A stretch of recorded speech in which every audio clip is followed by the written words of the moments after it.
Oh, we're live now. Hello, I'm John from Broadsheet, and welcome to Tomorrow Tonight. We're very honoured to have Bernard Purcell, who's the editor of the Irish, or the London-based Irish World, which is the voice of Ireland and Britain. Good evening, Bernard. Good evening, John. How are you? I'm fine, thanks. And yourself? I'm not too bad. I'm a bit tired, but I think everybody is at the moment. No, I think, yeah, there's everybody's looking for their second wind, I think, at the moment, or indeed even a third wind. Yeah, as we wait for the fourth wave, is it the fourth wave? Well, over here, the news is quite optimistic. I mean, even though the head of the NHS has said things like the hospitals are still under pressure, the trends are going in the right way. The R number appears to be under 1, and they think that they're doing quite well on vaccination. They hit the 15 million target by for at least a first dose by, when was it, yesterday? 15th of February was the deadline for that. And tomorrow's headline suggests that they think they will be able to give everybody in the country a second dose. But the estimates vary between August and autumn at some point, but they believe they're on track. They've also identified through an algorithm based on information observed from people who died or who have been very ill, that there's something like just under 2 million more people who are at a special risk, and they've been told that they should shelter. But it also means that at least half of those will be bumped up the vaccination list as well. That might be people who are overweight, it might be people who are older, people from minorities, people who are in poor socioeconomic conditions, things which common sense and say anecdotal evidence told many people in the past year, but they have applied algorithms to it, and they've come to those conclusions. Okay. Like people, if you had a contact on a tracker app, would collect that kind of data and use that to... No, I think they'd be more inclined to go by postcodes than anything else. You can identify areas of particular deprivation. You can identify as well from GPs' records people who might be at risk from certain lifestyle indicators, or who might be receiving treatment for certain underlying conditions. That's great. They really care about... The NHS certainly does. The NHS does. Yes. Okay. Can I go straight to? I'm going to go to the Irish World, but I just wanted to. There was a story this evening. I'm not sure if you got it. It's a guy who was appointed to the Shannon Group. Do you know this chap? I don't. It's a story that I'm not familiar with. Oh, sorry. I only got it just. I went for a small kip before putting in the papers. The Minister for Transport, Eamon Ryan, has announced that he will not be proceeding with the appointment of Aaron Ford as chair of Shannon Group. Are you familiar with Shannon Group? Yes, I am, from back in the days when it used to be the Shannon Free Airport Development Company, SFATCO. I think you had that whole. I mean, it's gone through various incarnations over the years, and there's been some pretty bright sparks appointed to it over the years, but they all seem to have a thankless task. Well, this chap was appointed this morning, and then I think they found a tweet of his social media use is below the standard of which Eamon Ryan expects. Apparently, there was some tweet concerning travellers. So, I think that's, in this day and age, that is to be expected. If you've said something intemperate or something that is a hostage to fortune, and you're in a public, a high-profile public position, your paymasters are going to give you very, very little. They're not going to allow for nuance or time, because the blowback will be on them. Yeah, and it's a 30-year career. This chap has been involved in it, and I haven't seen the tweets. So, but anyway, so that there's that, and the Irish Examiner, Bernard. I saw that earlier on because I always check Broadsheet for tomorrow's papers anyway, and I saw that the urgent inquiry into leaked images, the intimate picture, that's something of a scourge that I think a lot of societies are trying to deal with. I think there's been a recurring one of a recurring fear of, say, underage people, or you also have revenge porn. You have it's a different world to actually think that, first of all, a lot of this material is available to be abused even in the first place. But it's something that will require some kind of joined up, coherent approach. But at the end of the day, the only way to kind of modify that type of behavior is to make it socially unacceptable amongst people themselves, rather that will police it far. Perhaps if there's a fear of legal consequences, that will moderate behavior to a certain extent. But also I think what is deemed acceptable and conventionally acceptable will always, I think, have a greater bearing on things like this. Dad saw a COVID status of more US planes. There was Yes, we have that in our own paper this week as well. We've given Simon Coveney's response to the question in the Dáil that I think he gave a fairly comprehensive answer in which he said that the regulations had not been sufficiently communicated throughout all US government departments. But we saw, I think, a tweet earlier today from somebody in the US administration saying that they value the relationship and that they are sorry about this and they will act on it and ensure that it doesn't happen again. That story about the Shannon Group guys at the bottom of the Examiner as well. The Irish Sun, dad of stab victim as I don't want anyone to suffer like this. Family Sports, the Sun's knife campaign. Sorry. Yes, well, knife crime's epidemic in London at the moment as well. I think the Sun's UK lead, or certainly its lead here, is probably going to be Meghan Markle and Harry, given their Oprah Winfrey. Have they done the interview, or is that going on? Is that now? Excuse me 1 second there. The dog under the table has just knocked something off. He decided to accommodate himself here in the middle of it. And he's old and cranky, so I'm going to let him away with it. What was I going to say there? I think it's overnight or something. I think a lot of them are bracing themselves. There's a lot of kind of pre-match specials about it. Looking back to say Charles's interview and Diana's interview, one of the papers, I think it may be the Sun, it might be the Express, is running a story about how the Queen, as if they'd know, has every confidence that Harry will not let the side down in the interview. Oh, right. Well, another story sort of said she hadn't even heard about the pregnancy until it came out in the press. Can you hear me, Jordan? I can, yes, absolutely, yeah. Yeah. Daily Telegraph lockdown to continue until cases drop below 1,000 a day. And then you have just on the Times. Before you move on to that, there's an interesting story just beside the human interest one, which I think appeals to people because they put a face to things. Jo Wiley, who's a very popular Radio 2 presenter over here, formerly Radio 1, she was quoted today. She's in her 50s, she'd be mid to late 50s, and she got her vaccination, but she has a younger sister, Frances, who has, I think it's called Cri de Chat. She's special needs. She's in a care home. And she had made the case that she'd much prefer that people in care homes got the vaccination before her, and the home has COVID, and as I said, her younger sister, who's an adult, is special educational needs.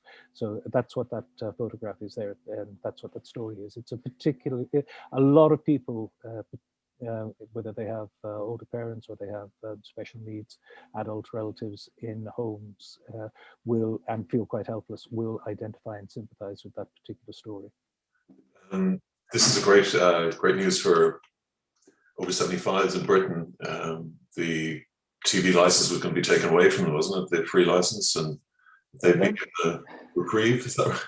Well, the BBC, which can be its own worst enemy, was put in an impossible position on that one. The funding was taken away, and then they were forced into a bit of a corner by the government, who, because remember, it's been a Conservative government for 10 years here, and they reduced. It's probably are people who will argue that the BBC has become very pliant because it wants to see its charter renewed and its funding, but. It's certainly around COVID it has been, isn't it? I mean, it's been yes, but I think you'll find that state broadcasters or semi-state broadcasters are generally somewhat deferential to whomever is pulling the purse strings in power at any given time. They were Yeah. accused of it under New Labour. They'd be accused of it under Tories. They were accused of it under Margaret Thatcher. And I think it has, perhaps, I mean, it's had a particular problem with false equivalence in putting a complete nutter up beside an expert. Or you might get Nigel Lawson talking about climate change beside somebody who does know something about the subject. And that has discredited it quite considerably. Okay. It's not really what I was talking about, but thanks.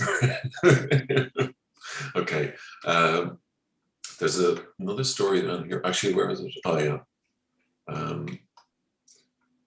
These are the 2 million to Shield. I thought it was 1.7 million, but the numbers don't really. It's something like 1.8 million. They will be notified by post or by their GP practices, and of half they're expected to shield until something like the end of March. So, and then, as I said, there'll be about half of those who are in that particular category that we spoke about earlier. This is Jo Wiley and her sister Frances again. Early data suggests UK vaccination is working.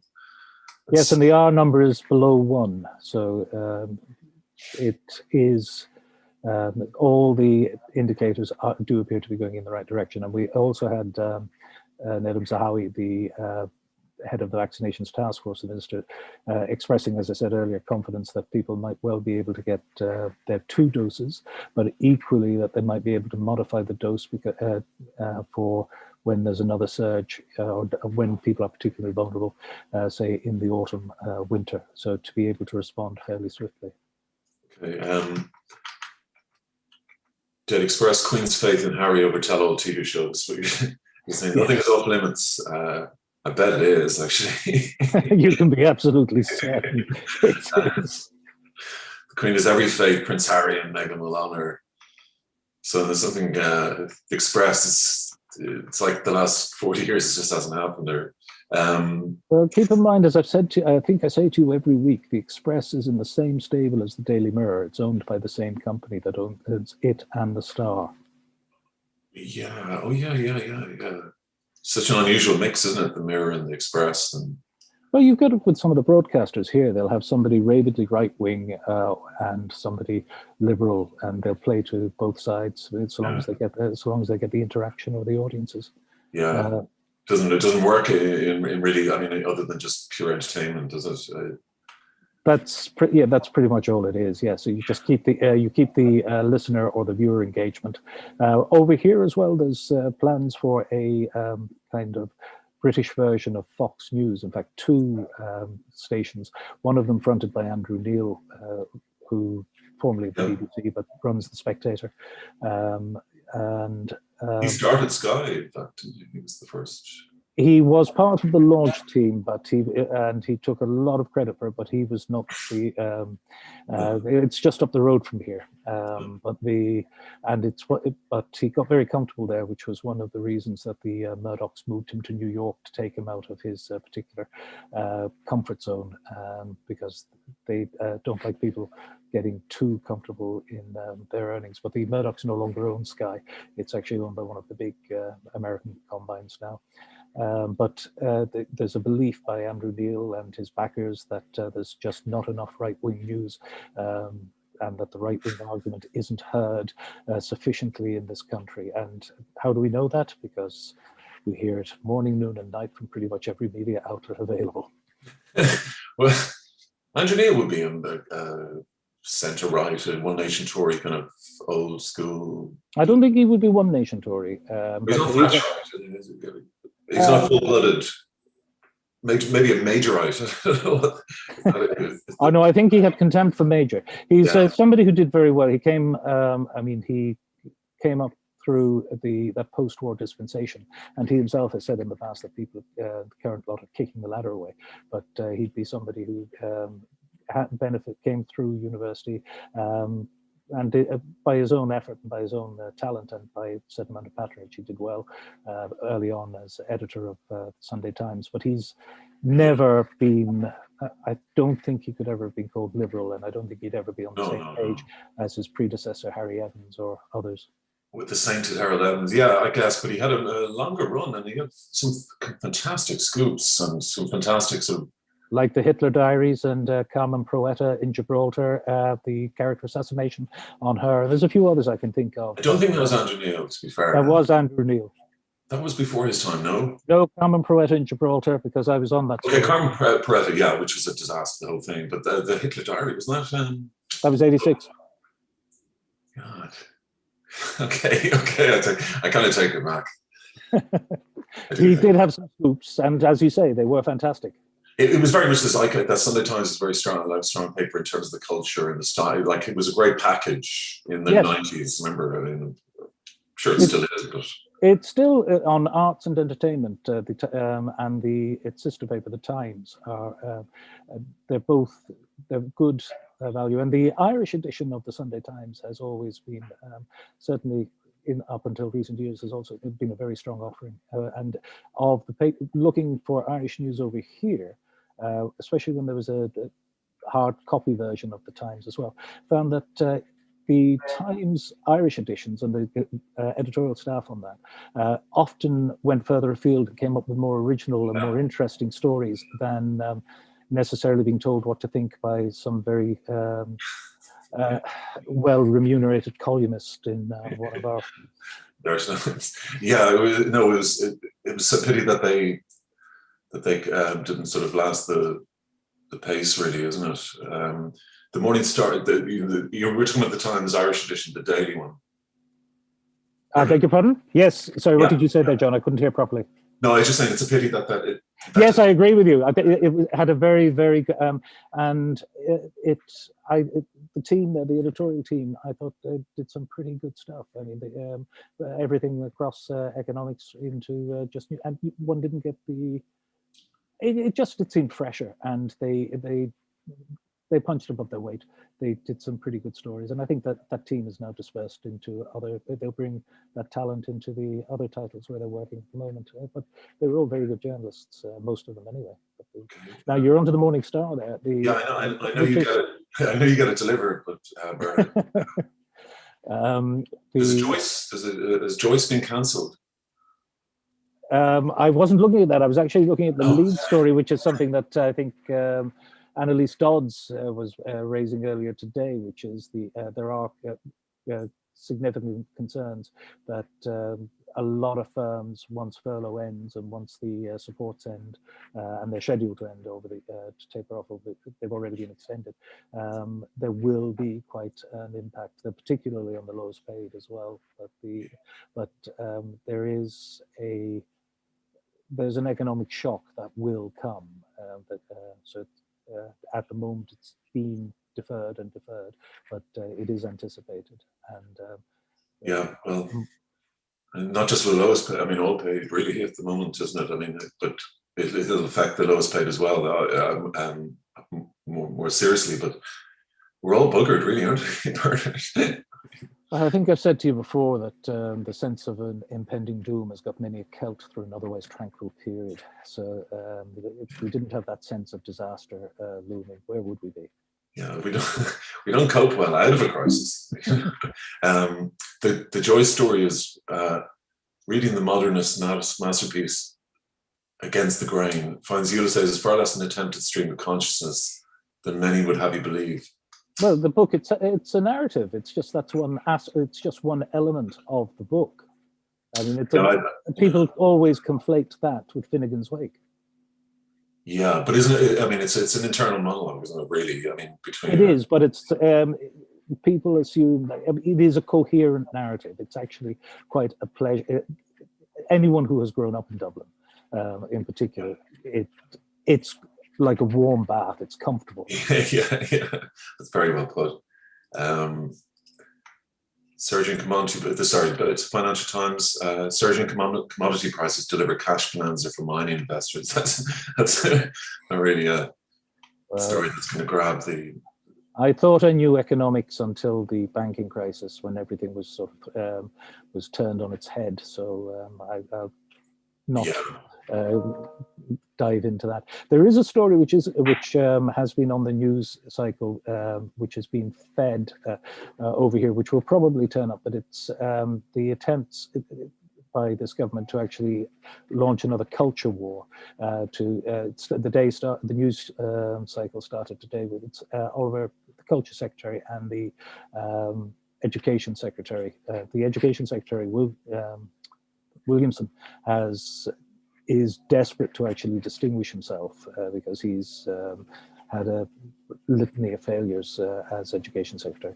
But they're now he's talking about trying to eliminate this cancel culture in universities and to try and promote culture. You'll see more and more of it appearing. You'll see more sign pieces, but it's one that they are actively pushing. But ironically, it's the same thing that's happening in Turkey. It's basically there's certain things that you are allowed to talk about, while at the same time they're trying to the culture secretary, Dowden, who is an advertising man who used to run David Cameron's office, is calling an emergency summit of culture organisations like the National Trust to tell them that they have to actually not be critical of Britain's empire past, or its which obviously relied on slavery and the like, because there's a lot of fundamentals are being re-examined at the moment, particularly in the last 10 years, and the extent to which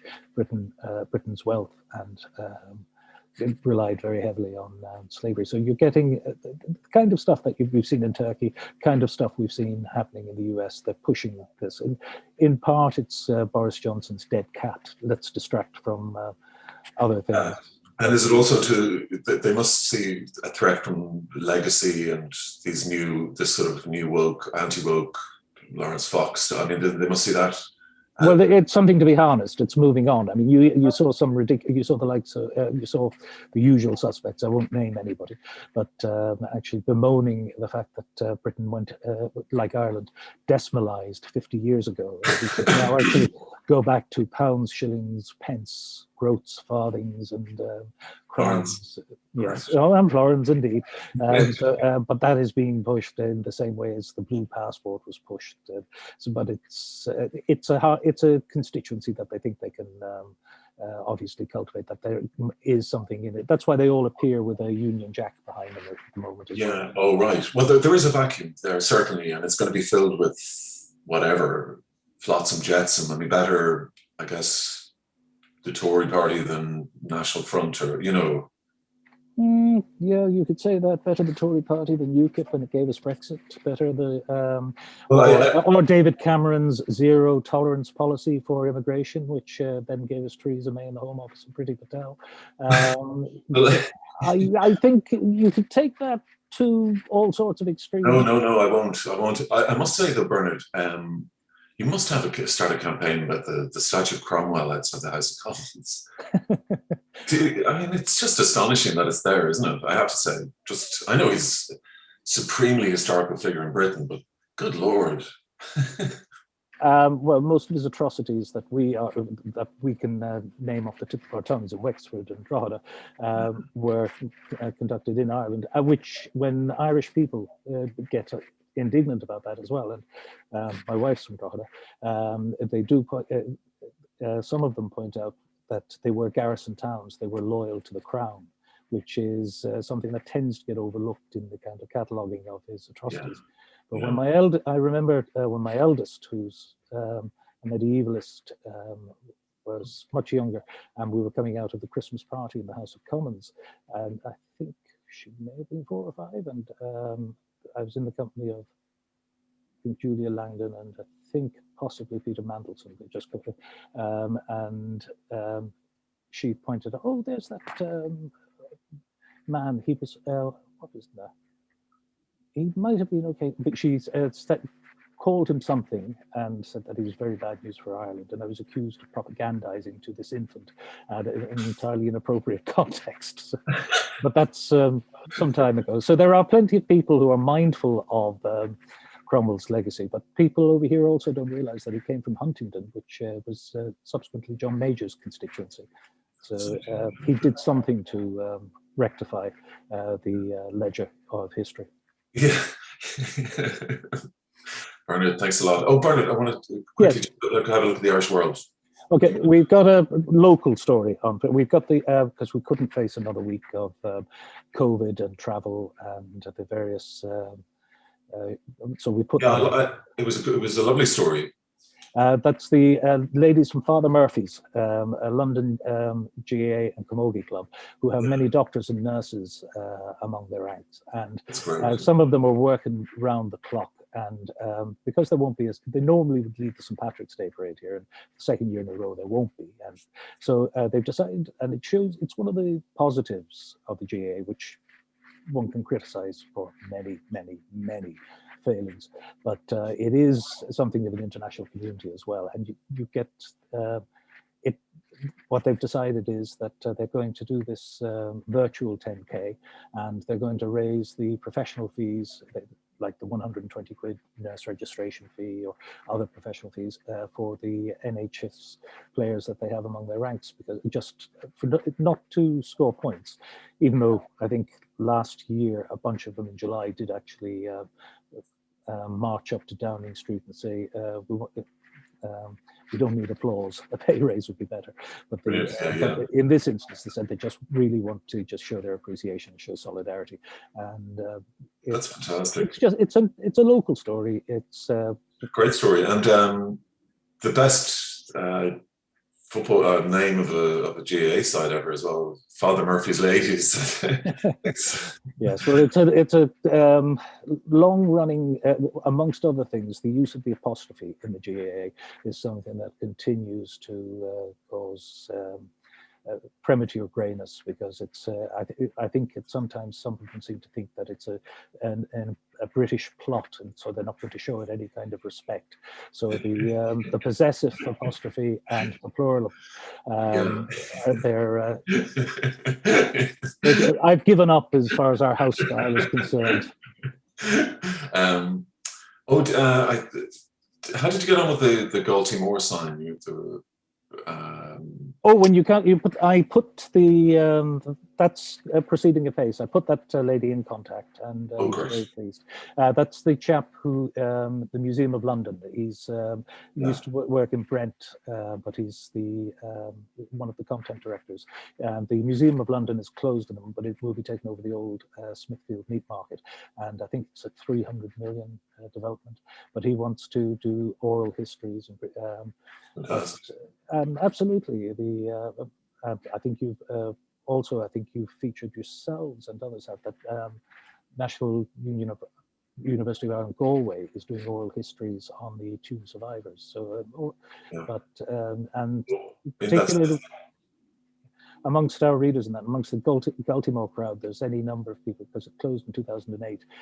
There's a cohort of people from the last 50, 60 years who are pretty much the core of our readership as well in many respects, but who have stories to tell, and they are a sui generis. They're a unique class of Irish in Britain.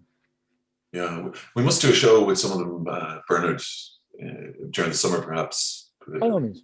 Yeah, it'd be great to talk to them. I mean, they're special, aren't they? The Irish who stayed in London, and I mean, I remember living there in the 80s, meeting the guys in the 50s, just real quality to them. Oh, some, yes, and a lot of them would be, they've made good lives for themselves as well. They've been modest about it. And there's some who are, as I said to you before, very, very well to do, and there are others who keep it quiet, but they met their partners there, and it's become slightly more dispersed. And atomized, but there are organizations, not solely the GAA, but others, who, where they will provide some kind of social infrastructure for people coming over here. But people come over here thinking, I'm only here for a couple of years. They're all very different. I'm not like those people. And then 10, 20, 30 years later, they're sitting talking to you on broadsheet. Yeah, and their children have English accents. And it's... no, well, some of them don't, and my two don't. They don't. No. My brother's kids are all. Bernard, thank you very much. And the Irish World is on sale today. And what day is today? Tuesday. Wednesday in Camden, Kilburn, places like that. There's early copies, but it's. I mean, it's in newsagents and supermarkets from tomorrow, and in Ireland on Thursday. Brilliant. But our readers are here anyway. We have a few readers in Ireland. Yeah, great. Well, it's a great read and a great story